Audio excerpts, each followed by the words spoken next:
ദൈവത്തിൻ്റെ പരിശുദ്ധമായ നാമത്തിന് നന്ദിയോടെ സ്തോത്രം ചെയ്യും സ്തുതിക്കുകയും ചെയ്യുന്നു. ക്രിസ്തുവിൽ പ്രിയരെ, വീണ്ടും ദൈവത്തിൻ്റെ വചനം നമുക്ക് നൽകുവാൻ ദൈവത്തിൻ്റെ പ്രസാദം തോന്നിയിരിക്കയാൽ അത് നിങ്ങളോട് പറയുവാൻ കർത്താവിൻ്റെ ചുമതലപ്പെടുത്തിയിരിക്കയാൽ കർത്തൃസന്നിധിയിൽ ദൈവത്തിൽ നിന്ന് പ്രാപിച്ച ദൈവത്തിൻ്റെ ആലോചനയുമായി വീണ്ടും ഞാൻ നിങ്ങളെ സന്ധിക്കുകയാണ്.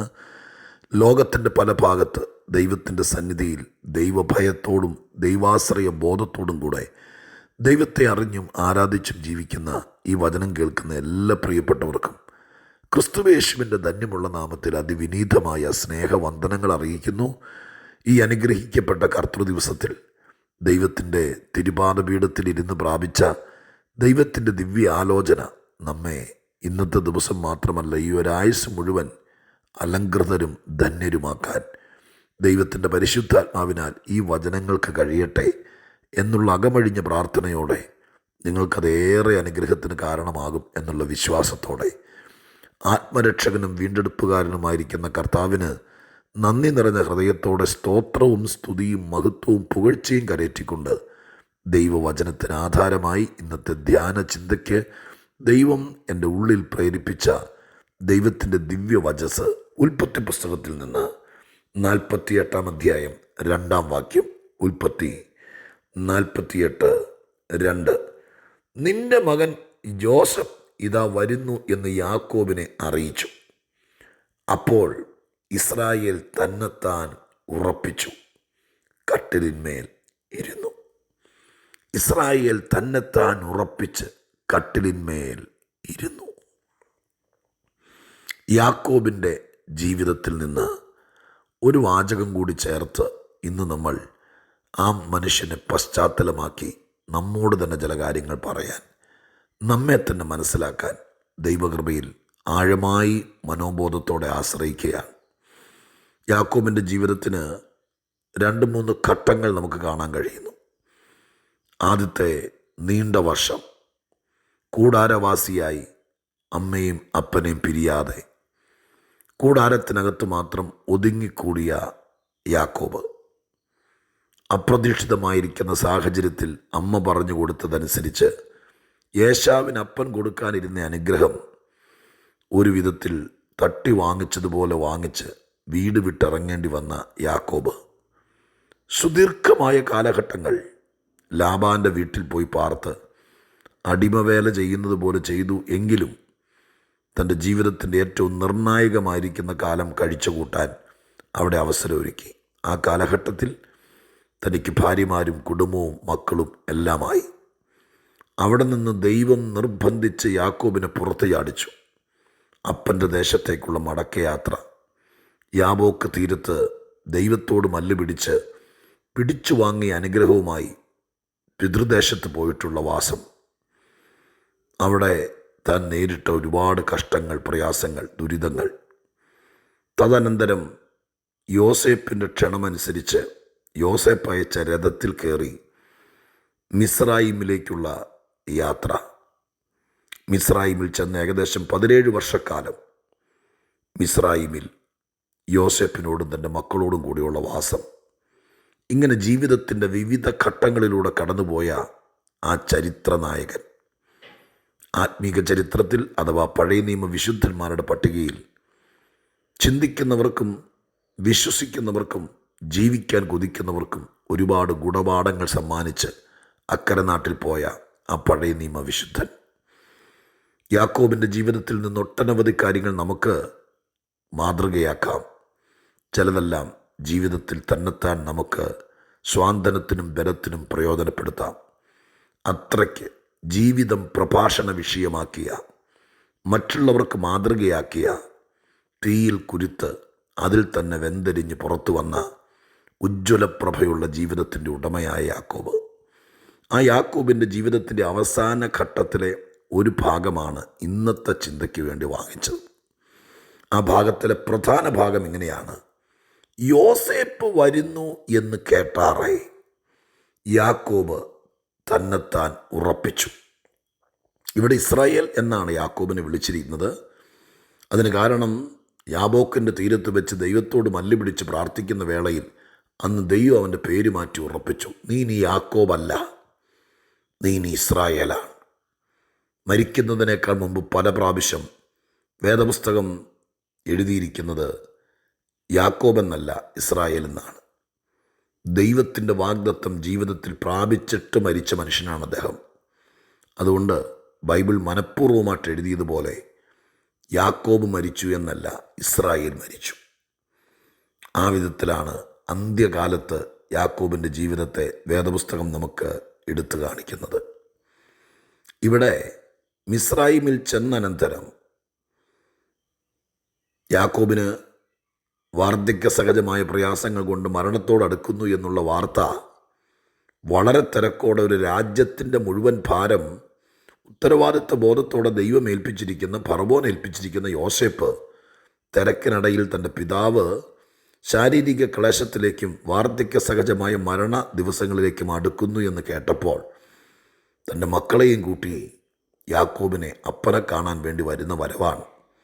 ആരോ പറഞ്ഞു, ആ വയോധികനായിരിക്കുന്ന, വയസ്സനായിരിക്കുന്ന, ശരീരം വേച്ചും വിറച്ചും മരണദിവസങ്ങൾ, അതും അതീവ വാർദ്ധക്യത്തിൽ, നിങ്ങൾക്ക് ഊഹിക്കാവുന്നതേ ഉള്ളൂ, തല നരച്ച് കണ്ണിൻ്റെ പിരിയം പോലും നരച്ച് ഒരുപക്ഷെ കവിളൊട്ടി മരണത്തിലേക്ക് കാലെടുത്ത് വെച്ചിരിക്കുന്ന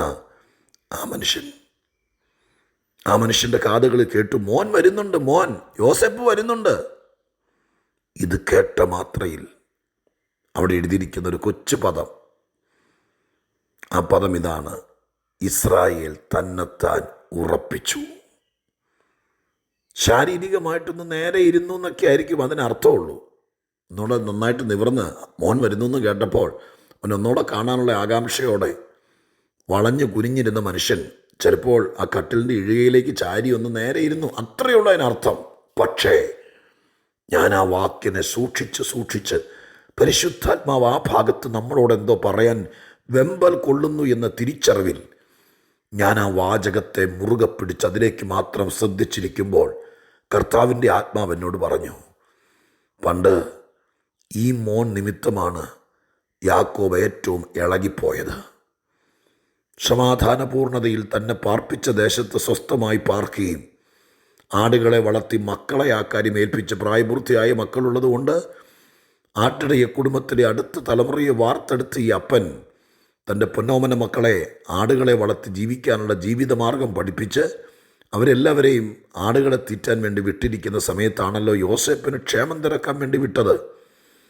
അങ്ങനെ വീട്ടിൽ നിന്ന് സഹോദരങ്ങളെ അഥവാ യാക്കോബിൻ്റെ മക്കളെ അന്വേഷിക്കാൻ വിട്ട യോസേപ്പിനെ നമുക്കറിയാം, അവർ വിറ്റുകളഞ്ഞു. ആ വാർത്ത ഒരു കള്ളക്കഥയായിട്ടാണ് മക്കൾ അപ്പനെ അറിയിച്ചത്. അവൻ്റെ വസ്ത്രം ഉരിഞ്ഞെടുത്ത് ചോരയിൽ മുക്കി യോസേപ്പിനെ കാട്ടുമൃഗം കടിച്ച് കീറിക്കളഞ്ഞു എന്ന് പറഞ്ഞുകൊണ്ട്. അന്ന് യോസേപ്പ് തകർന്നു പോയതാണ്, അന്ന് യോസേപ്പ് ഇളകിപ്പോയതാണ്, അന്ന് യോസേപ്പ് ആടി ഉലഞ്ഞതാണ്, അന്ന് യോസേപ്പ് വളഞ്ഞു കുത്തിയതാണ്. ഓ, വർഷങ്ങൾക്ക് ശേഷം ആര് നിമിത്തം ആടി ഉലഞ്ഞോ, ആര് നിമിത്തം കുലുങ്ങിപ്പോയോ, ആര് നിമിത്തം വളഞ്ഞു പോയോ, ആര് നിമിത്തം തല കുനിഞ്ഞോ, ആര് നിമിത്തം നെഞ്ചു തകർന്നോ, അതേ മകൻ, ആ മകൻ വരുന്നു എന്ന് കേട്ടപ്പോൾ യോസേപ്പ് ആരും അവനെ പിടിച്ചിരുത്തിയെന്നല്ല, രണ്ടുപേര് ഹോം നേഴ്സുമാർ രണ്ടുപേര് വന്നിട്ട് യാക്കോബിനെ നേരെ ഇരുത്തിയെന്നല്ല, ജോസഫ് വരുന്നു എന്ന് കേട്ടപ്പോൾ ആരുടെയും സഹായമില്ലാതെ തന്നെത്താൻ ഉറപ്പിച്ചു. ജരാനരകളും ക്ഷീണാവസ്ഥകളും എല്ലാം മാറിയിട്ട് എവിടെ നിന്നോ തൻ്റെ ശരീരത്തിലേക്കും സ്ഥിരകളിലേക്കും അത്യന്തം ശക്തമായിരിക്കുന്നൊരു ബലം വന്നിട്ട് ആരുടെയും കൈത്താങ്ങലില്ലാതെ ആ വയോധികൻ തന്നെത്താൻ ഉറപ്പിച്ചു.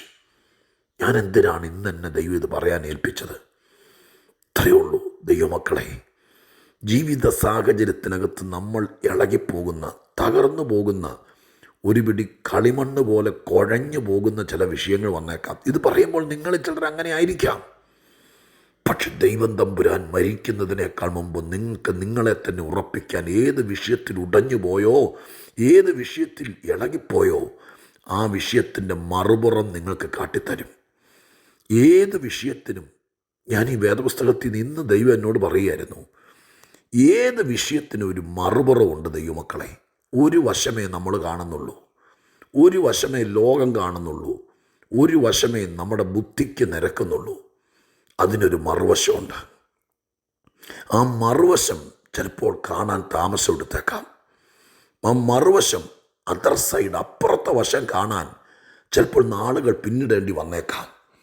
ഒരു വശം മാത്രം നോക്കുമ്പോൾ നമുക്ക് ഇളകിപ്പോകാൻ, തകർന്നു പോകാൻ, ഉടഞ്ഞു പോകാൻ, കുലുങ്ങിപ്പോകാൻ സാധ്യതയുണ്ട്. എന്നാൽ ആ നാണയത്തിൻ്റെ മറുവശത്ത് നിന്നെ ഉറപ്പിക്കുന്ന, നിന്നെ സന്തോഷിപ്പിക്കുന്ന, നിനക്ക് ചൈതന്യം വരുത്തുന്ന, നിനക്ക് സമാധാനം വരുത്തുന്ന, നിന്നെ ബലപ്പെടുത്തുന്ന, നീ തകർന്നിട്ടില്ലെന്ന് ഉറപ്പിക്കുന്ന, നിൻ്റെ ഉള്ളിൽ ചിരിക്കുന്ന അത്രയ്ക്ക് തക്കവണ്ണമുള്ള ചില കാര്യങ്ങൾ അതിൻ്റെ മറുവശത്ത് കാണും.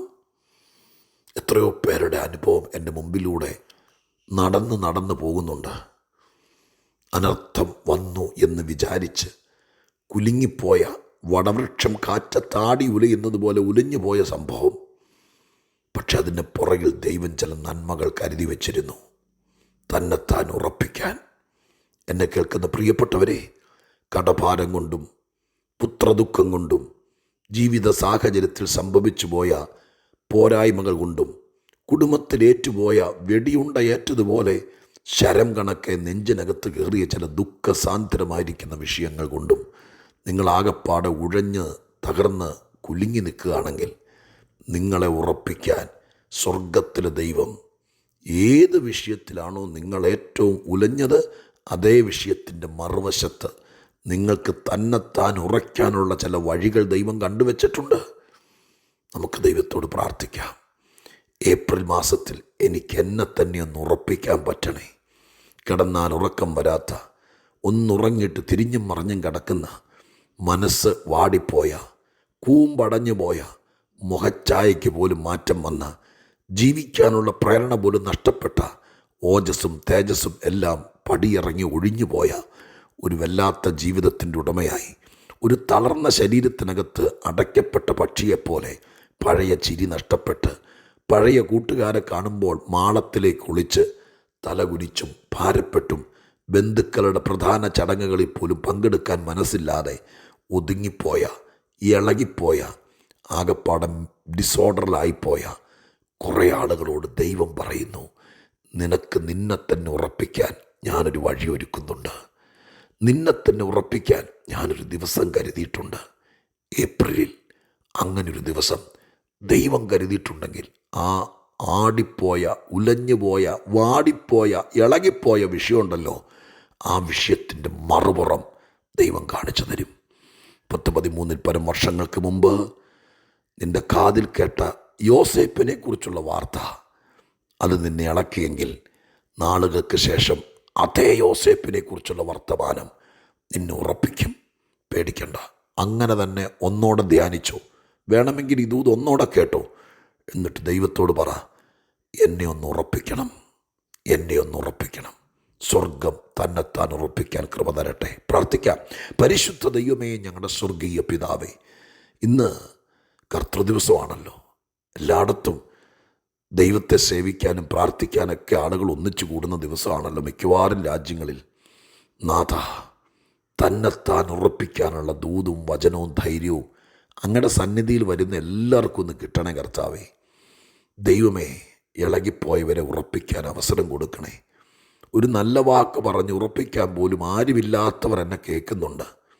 അവരവരെ തന്നെ ഉറപ്പിക്കാനുള്ള വഴിയും അങ്ങ് പറഞ്ഞതുപോലെ ആ പ്രതിസന്ധിയുടെ മറുവശത്ത് കരുതി വച്ചിരിക്കുന്ന ഉറപ്പിൻ്റെ ചൈതന്യവും എൻ്റെ പ്രിയപ്പെട്ടവർക്ക് കൊടുക്കണേ അപ്പാ. ഇത് വിശ്വസിക്കുന്നവർക്കത് ഫലിക്കണമേ അപ്പാ. തന്നെത്താൻ ഉറപ്പിക്കുന്നവർ, കർത്താവ് അങ്ങനൊരു ഭാഗ്യം ചിലർക്ക് ഒരുക്കണേ. പ്രാർത്ഥന കേട്ടതിന് നന്ദി. യേശുവിൻ നാമത്തിൽ തന്നെ. ആമേൻ.